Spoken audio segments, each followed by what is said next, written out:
Accounts of sexual exploitation of young women usually end with revelations about the harrowing experiences of the victims.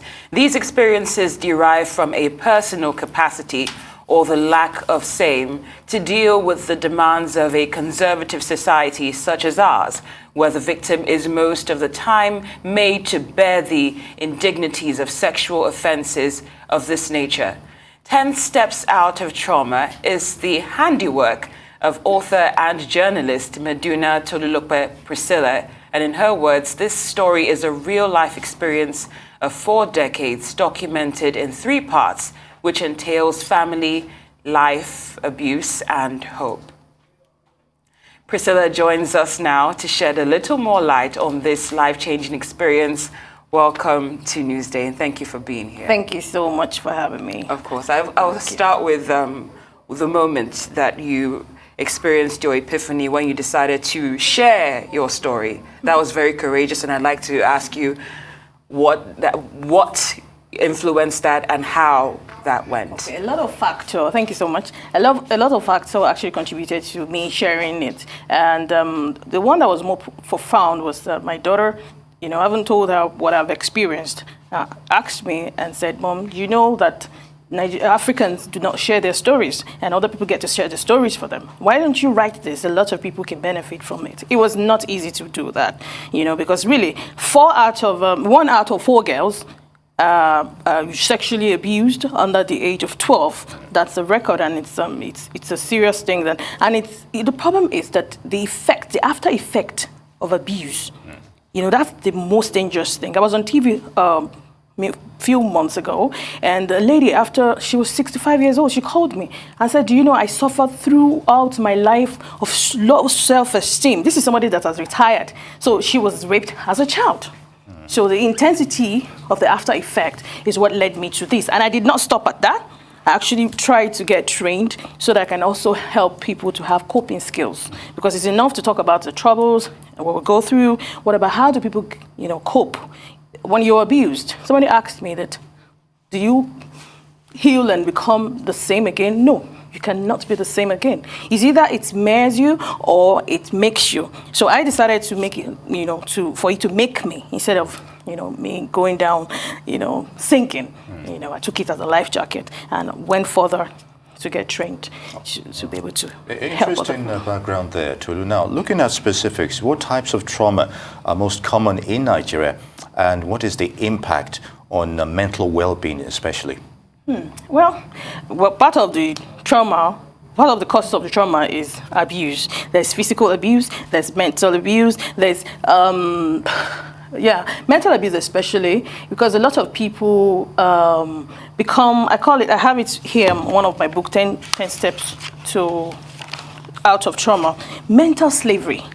Mental slavery, people can't even think for themselves any longer. You see pictures and videos going around. One prophet is washing his legs on people's head. So what do you call that? That is mental trauma, and it's affecting our day-to-day lives. And these people go into leadership. These people go into different aspects of life, and you can never function properly if you're mentally abused.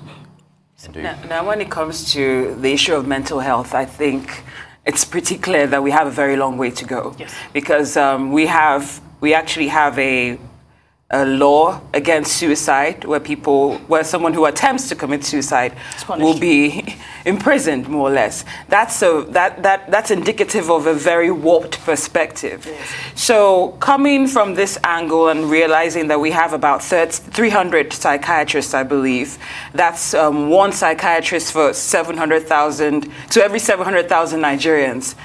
How far are we from we are sanity? Very far. And that is why after writing the book, I didn't stop there.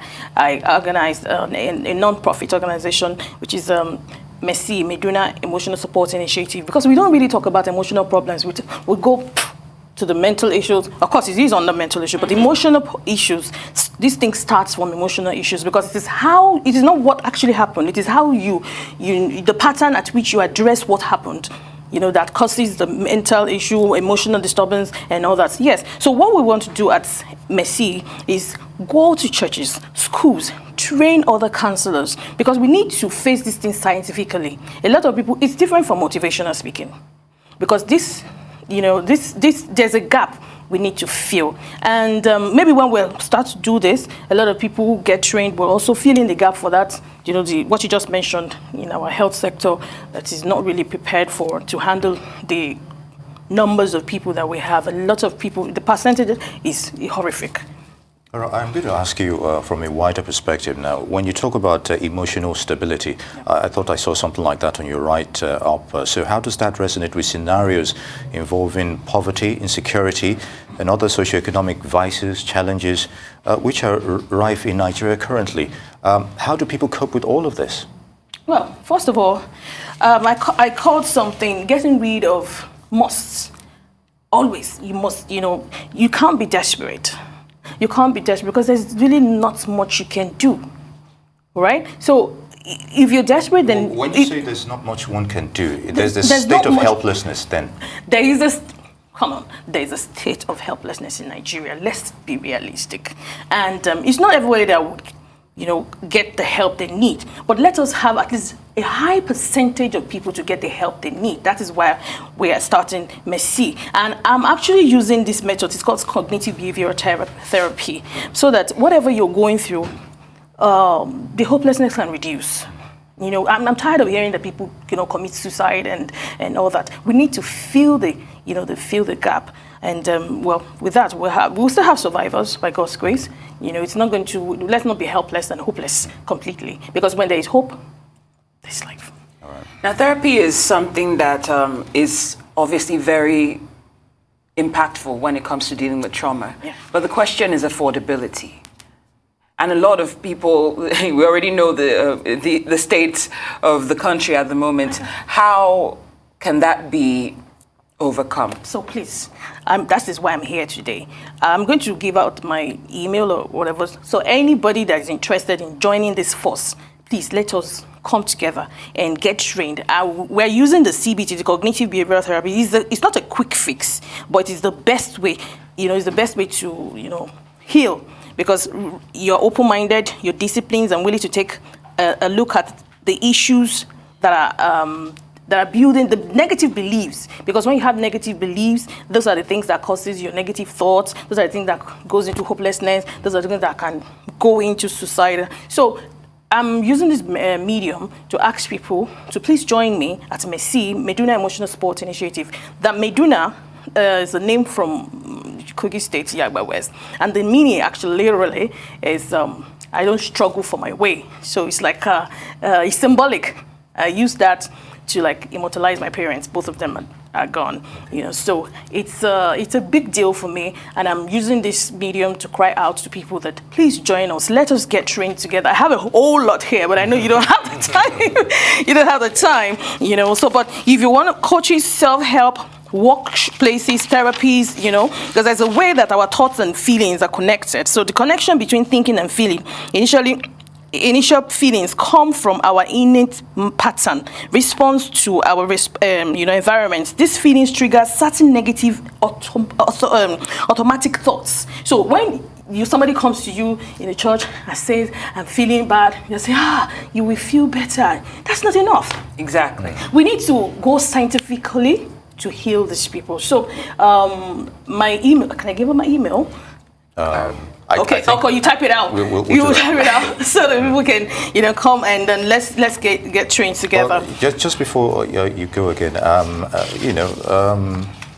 what is your target audience regarding, the write-up for this issue on trauma? Briefly, in 2 minutes, please. Okay, all right. So in MESI, that's Meduna Emotional Support Initiative, haven't understood that no one is immune to emotional, issues, because anyone can break down emotionally or mentally. Therefore, our target is all sexes, all ages. Okay. So although we are a group sensitive about gender-based issues, e.g., rape, human trafficking, bathering, and etc. Therefore, our programs include preventive and treatment methods. Creating awareness for emotional and mental wellness is key to us. We need to keep the conversation going, and we have different methods. Like I told you, the CBT training, that's for professional counselors, individuals who need coping skills, you know, in places like churches and schools and all that. And we also have clinical treatments. We're going to be connecting people with professionals, psychologists, psychiatrists, and everything, whatever you need,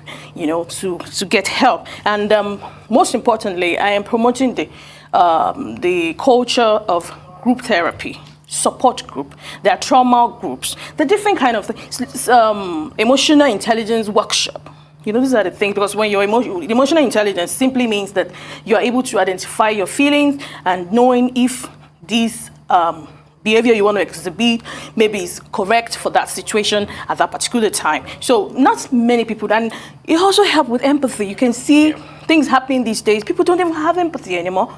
Somebody was dying the other day and people were like, oh, you're not dead yet, you know. So, and then they whip up their phones so you just pick up phones, and so we need to be more human. So that's what I'm here to bring people back to, you know, let's be human again. Let's help each other. You know, so at Mercy, because it's a non-profit, the trainings are going to be free for churches and schools, and we already have a workshop where, you know, when you're busy, no matter what you're going through, when you're busy, maybe you're in crafts and workshop, sewing or anything, you know, you tend to take your minds off any trauma. So we're already doing that. About 10 people graduated last year, so we will do more and more by God's grace. Indeed, definitely you've got your work cut out for you. Tolulope, Meduna, author, journalist, many thanks for your thoughts on those issues. Good to have you with us. God bless you.